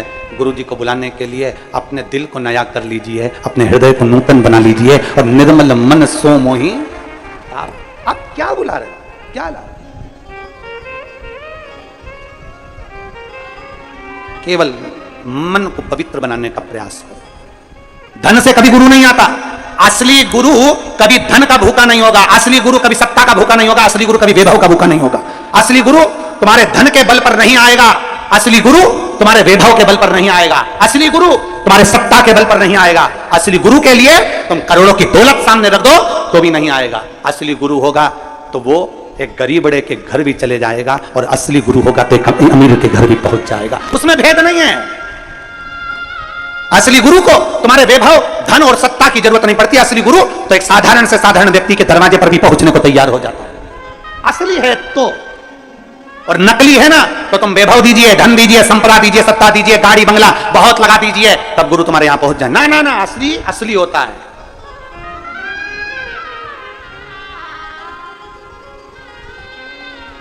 असली असली होता है। उसको पहचानना बहुत कठिन होता है, बहुत कठिन। दुनिया में सबसे कठिन काम है एक देव, महादेव और गुरुदेव, इनको पहचानना बड़ा कठिन है महाराज।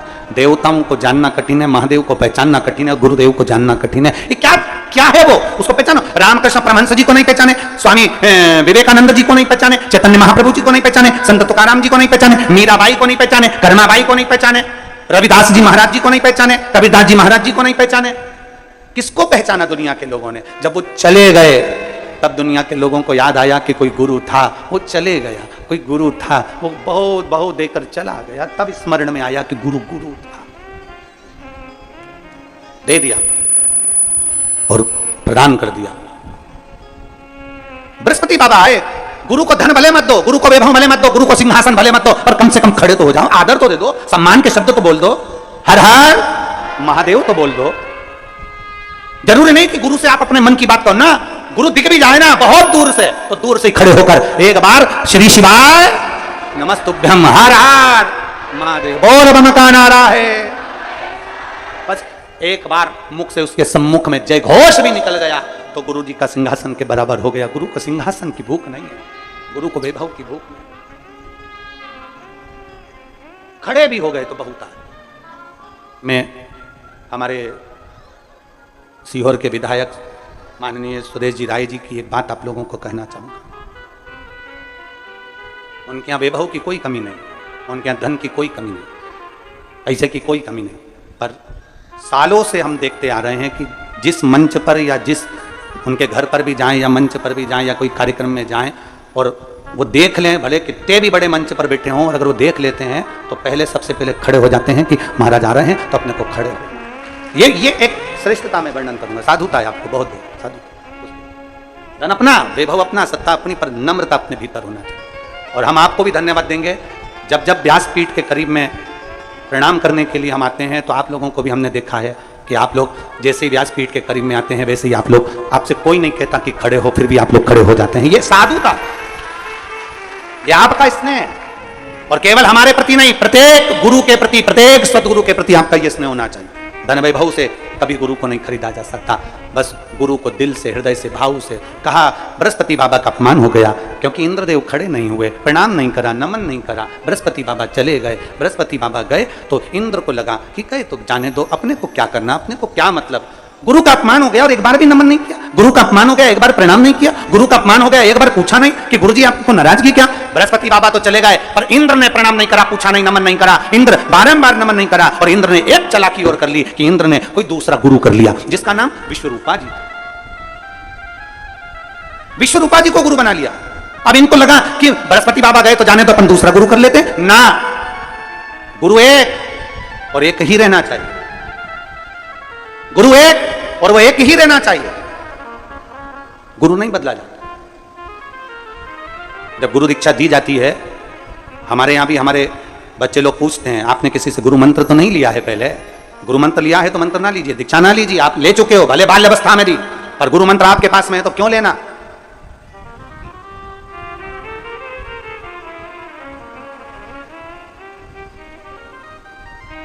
कई लोग कहते थे हमने उनसे मंत्र लिया था, उनके साथ ऐसा हो गया, लोग ऐसा हो गया। अरे कुछ भी हुआ हो, गुरु की करनी गुरु भरेगा, चेला की करनी चेला। गुरु के साथ कुछ भी हुआ पर उसके मंत्र के साथ थोड़ी ना हुआ। मंत्र तो मंत्र है। हम तो यहां तक कहते हैं, कई लोग कह देते हैं हमारे यहां शंकर जी का शिवलिंग है वो खंडित हो गया, बच्चे ने गिरा दिया, टूट गया, हम दूसरा लिया है। क्यों भैया? तुम्हारे पति का हाथ टूट जाए या तुम्हारा हाथ टूट जाए तो तुम्हारा पति क्या दूसरी ले आएगा? या तुम्हारे बच्चे का पांव टूट गया, किसी को कोई क्षति हो गई, कोई एक्सीडेंट हो गया, हाथ पैर टूट गया, कान टूट गया, सिर टूट गया, पांव टूट गया, तो क्या तुम उसको बदल दोगे?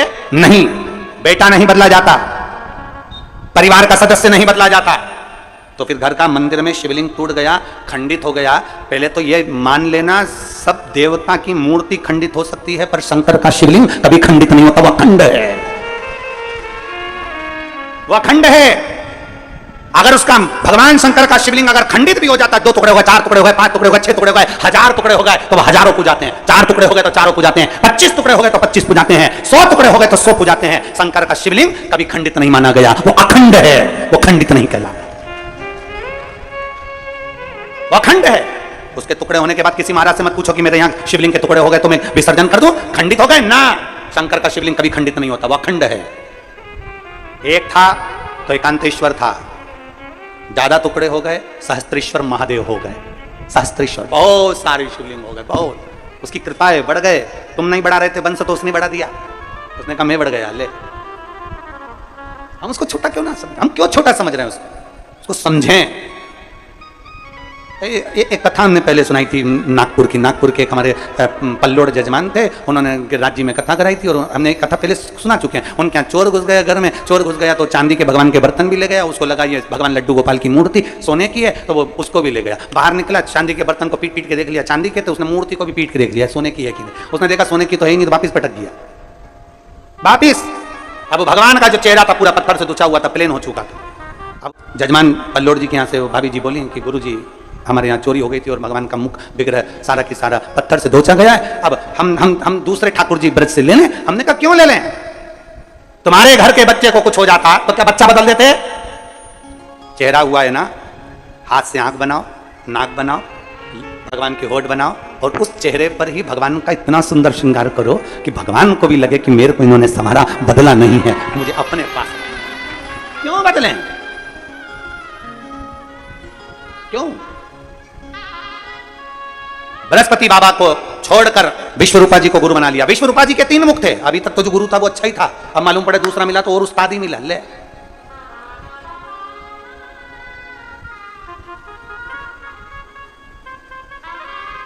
कई लोग बड़े होशियार रहते हैं, विचार करते हैं मैं तो थोड़ी देर से भोजन करूंगी, उनको लगता है कुछ नया नया आइटम और खाने को आएगा।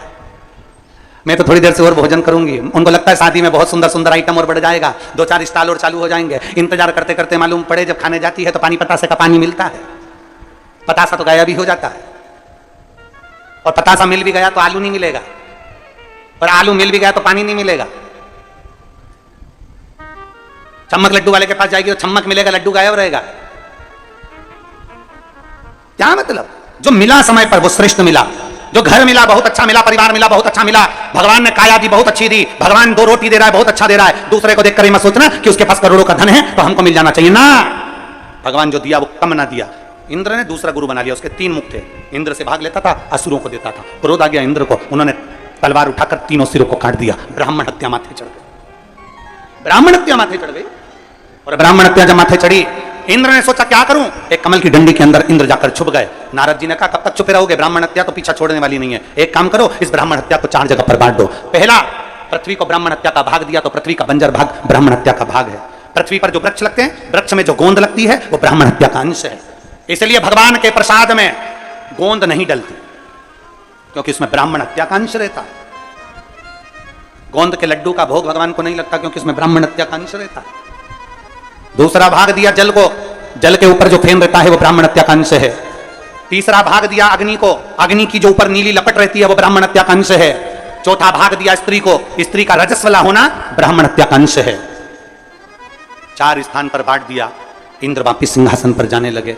मालूम पड़ा कि विश्वरूपा जी के पिता त्वष्टा ऋषि ने एक यज्ञ करके वृत्रासुर को उत्पन्न कर लिया। वृत्रासुर से हार गए, सारे देवता हार गए, बार बार हार गए। इंद्र घबरा गया, तुरंत भगवान ब्रह्मदेव के पास गए, ब्रह्मा जी कुछ करिए। ब्रह्मदेव ने कहा शंकर जी के पास जाइए। भोलेनाथ जी ने कहा केवल इसका एक सार तत्व है, केवल एक सार तत्व इसका है। क्या सार तत्व? इसका सार तत्व केवल इतना है कि दधीचि ऋषि के पास जाओ और उनसे उनकी अस्थियां मांग लो। वो अस्थियां शस्त्र का काम करेगी और वृत्रासुर मर जाएगा। दधीचि ऋषि के पास इंद्र पहुंचे उससे पहले दधीचि ऋषि अपनी बहन दधिमती के पास पहुंच गए। दधिमती के पास दधीचि ऋषि अपनी बहन दधिमती के पास गए और दधिमती से कहा बहन, ओ बहन। दधिमती ने जैसे ही सुना मेरा भाई दधीचि आया है, हाँ भैया क्या बात है? दधिमती से कहा बहन, देवता आने वाले हैं मेरी अस्थियों को लेने के लिए, मुझे मेरा शरीर छोड़ना पड़ेगा, तू कहे तो मैं छोड़ दूं। बहन बड़ी विद्वान थी, उसने कहा भैया तू चिंता मत कर, शिव के भरोसे शंकर के आश्रित होकर तू अपना शरीर छोड़ देना, शरीर छोड़ देना। एक प्रसंग आता है, एक पत्नी रो रही थी, पति के प्राण छूट रहे थे, उसका अंतिम समय चल रहा था। वो पड़ा हुआ था पलंग पर, वो प्राण छूट रहे थे। पत्नी रो रही थी, तुम मुझे किसके सहारे छोड़कर जा रहे हो? पत्नी रो रही है, स्वामी आप मुझे किसके सहारे छोड़कर जा रहे हो? अपने बच्चों को किसके सहारे छोड़कर जा रहे हो? अपने देवर के सहारे, जेठ के सहारे, ससुर के सहारे, सास के सहारे, परिवार वालों के सहारे, नंदोई के सहारे, ननन के सहारे, मोहल्ले वालों के सहारे, आप अपने पत्नी और बच्चों को किसके सहारे छोड़कर जा रहे हो? पति ने जवाब दिया, जो मुझे लेकर जा रहा है मैं उसी के सहारे तुझे छोड़कर जा रहा हूं।